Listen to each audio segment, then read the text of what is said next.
Hey!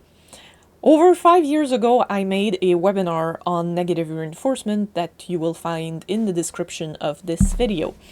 And it outlined what I thought at the time and still think is a good rule to keep in mind when we are thinking about using negative reinforcement in general or as a training tool.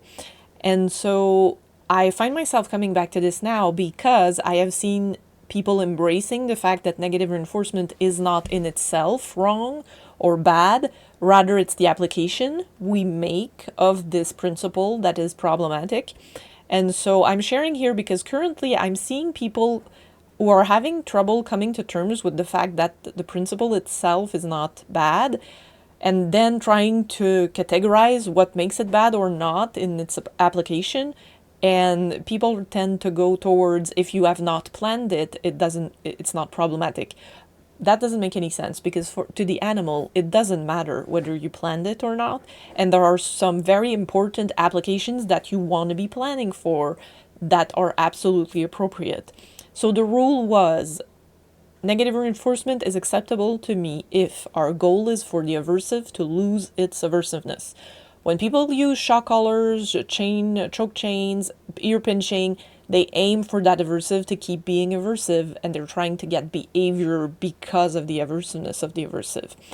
When we are trying for that aversive to not be aversive anymore, nail clippers, Dremels, the brush, strangers, other dogs, other cats, etc., our goal is for this aversive to completely lose its aversiveness and become either neutral or, in most cases, start to be appetitive when we can get there.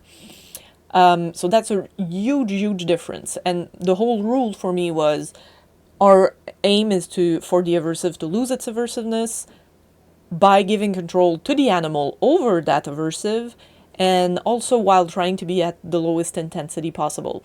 So all of these things in the course of our training, we want to plan that we are going to remove the Dremel if our animal tells us, well, I'd rather stop right now. Yes, of course, I am going to stop. I am going to create what is likely a negative reinforcement contingency so that you are able to feel better and feel like you are being listened to, which is what I want with my animals. So hopefully this gives people a better rule to go by. And I mean, I still look forward to someone creating a better one, but definitely saying if it's not planned, it's okay, and if it's planned, it's not okay.